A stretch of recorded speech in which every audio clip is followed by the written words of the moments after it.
Leitura do dia 106/365. O segundo Reis 8-10. Esse é o projeto Bíblia em 365 dias. Estaremos dia a dia cada vez mais próximos do nosso Deus Pai Celestial.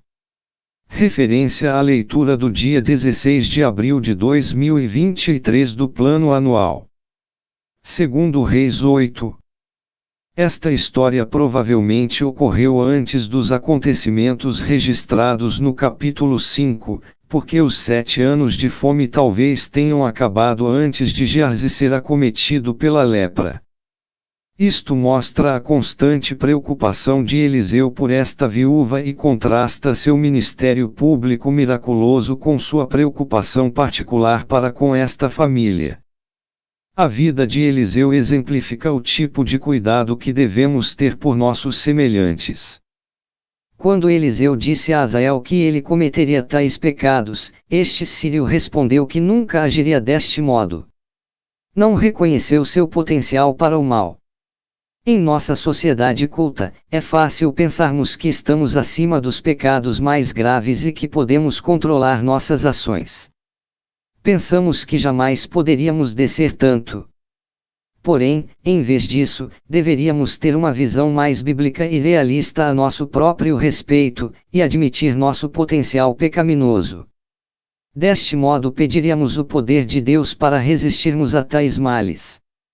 As palavras de Eliseu sobre o tratamento de Azael a Israel cumpriu-se em 10:32-33. Ele sabia que seria rei da Síria porque Elias o ungira. Mas ele estava impaciente e em vez de esperar pelo tempo de Deus, resolveu os problemas com suas próprias mãos ao matar Ben-Hadad. O Senhor usou Azael como um instrumento de julgamento contra os israelitas desobedientes. O rei Josafá arranjou o casamento entre Jorão seu filho e a filha dos malvados Acabe e Jezabel. Atália seguiu os caminhos idólatras de seus pais, trouxe a adoração de Baal para Judá e deu início ao declínio do Reino do Sul. Quando Jorão morreu, seu filho Acasias tornou-se rei. Mas quando este foi morto na batalha, sua mãe, Atália, assassinou todos os seus filhos, exceto Joás, e tornou-se rainha. O casamento de Jorão politicamente tornou-se vantajoso, mas foi espiritualmente imoral. Apesar de Judá e Edom dividirem uma fronteira e um antepassado comum, Isaque, as duas nações lutavam continuamente. Os edomitas foram vassalos do reino de Israel nos dias de Davi. Aqui Edom rebelou-se contra Jorão e declarou sua independência.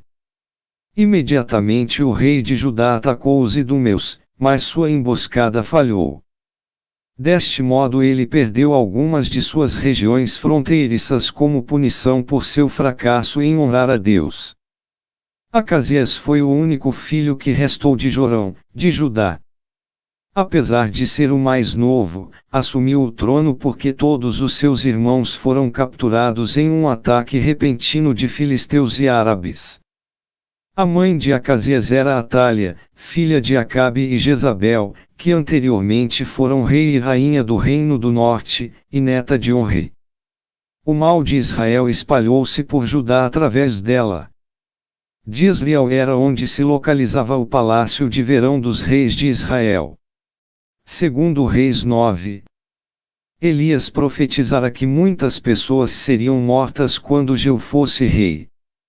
Por isso Eliseu avisou ao jovem profeta que deixasse aquela área assim que entregasse a sua mensagem, antes que a matança começasse. Os atos de Jeu parecem rudes, por perseguir os parentes e amigos de Acabe, porém, a adoração incontrolada a Baal destruía a nação.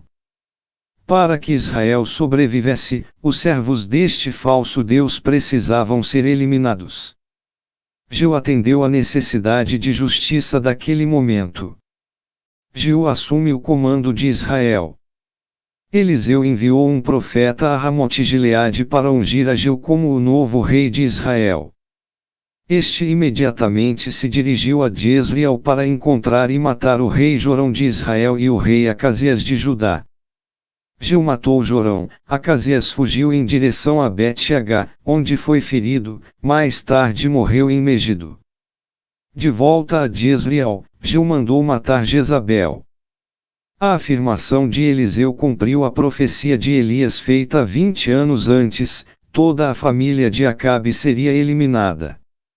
A morte de Jezabel, predita por Elias, é descrita em 9:30 a 37. A dinastia de Acabe terminaria como a de Jeroboão e Baasa. Aias profetizara o fim da família de Jeroboão, e esta palavra foi cumprida por Baasa. O profeta Jeu, não o rei de igual nome, profetizou o fim da família de Baasa e assim, esta mensagem também se cumpriu. O fim da família de Acabe, portanto, foi certo Elias predissera-lo. E Deus fez com que tudo isto acontecesse. Os viajantes encontraram Geu e perguntaram-lhe se vinha em paz. Mas ele respondeu: que tens tu com a paz? A paz propriamente entendida, vem do Senhor, não é genuína exceto quando arraigada na fé em Deus e no amor por Ele. Geu sabia que aqueles homens representavam um rei desobediente e mau. Não busque paz e amizade naqueles que são inimigos do bem e da verdade. A paz permanente só pode vir do conhecimento que Deus nos dá. Jorão, rei de Israel, foi mau como seus pais, Acabe e Jezabel. Por essa razão, seu corpo foi lançado no campo que seus genitores tomaram ilegalmente.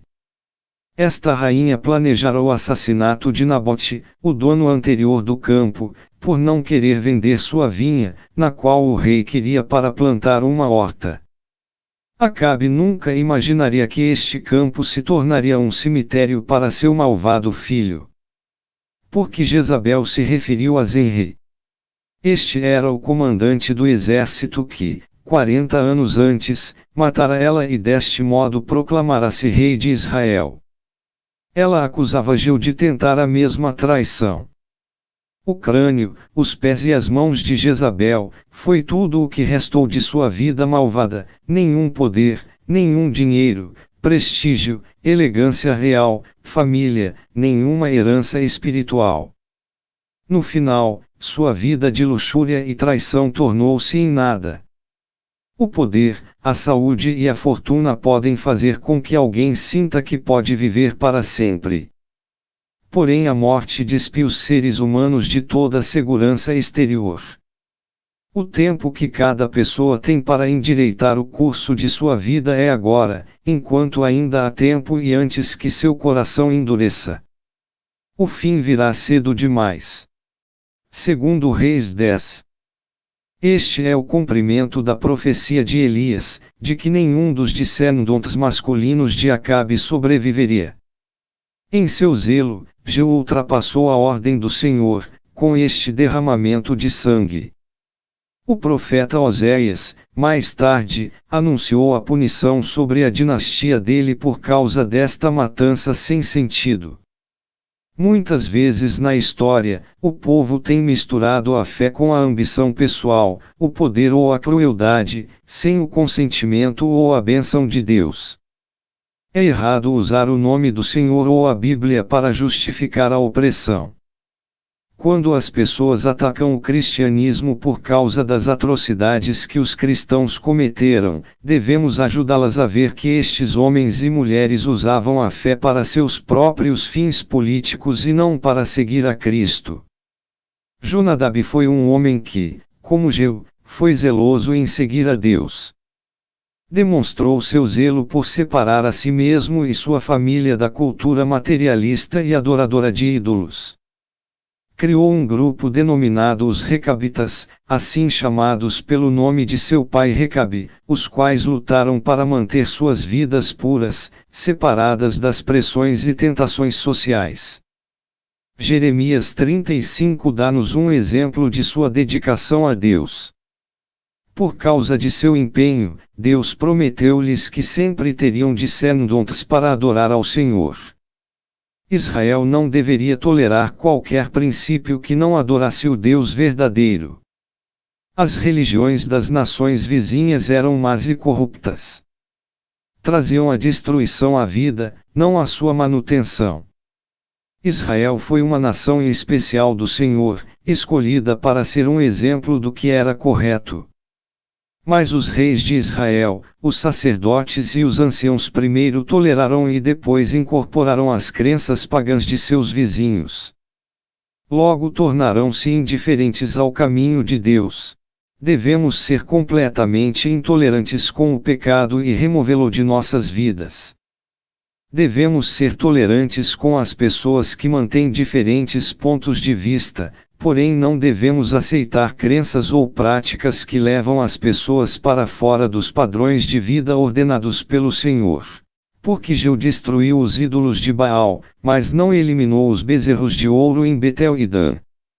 Os seus motivos talvez tenham sido mais políticos do que espirituais. 1. Se ele tivesse destruído os bezerros de ouro, seu povo provavelmente viajaria para o templo em Jerusalém, no rival Reino do Sul e adoraria lá. Esta foi a causa por que Jeroboão os instituiu em primeiro lugar. 2. A adoração a Baal foi associada à dinastia de Acabe, e assim era politicamente vantajoso destruí-la. Os bezerros de ouro, por outro lado, tinham uma longa história no Reino do Norte e eram apreciados por todas as facções políticas.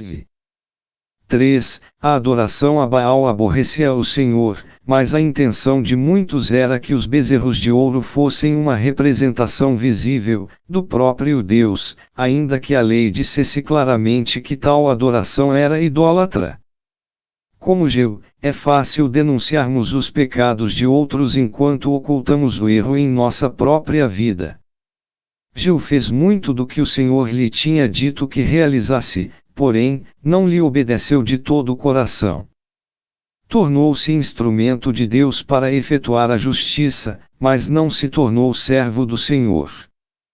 Como resultado, oferecia a Deus apenas um louvor de seus lábios, enquanto permitia a adoração aos bezerros de ouro. Verifique a condição de seu coração em relação ao Senhor. Podemos ser muito ativos em nosso trabalho para Deus, porém sem lhe dedicarmos uma sincera obediência, de coração, que é o que Ele deseja.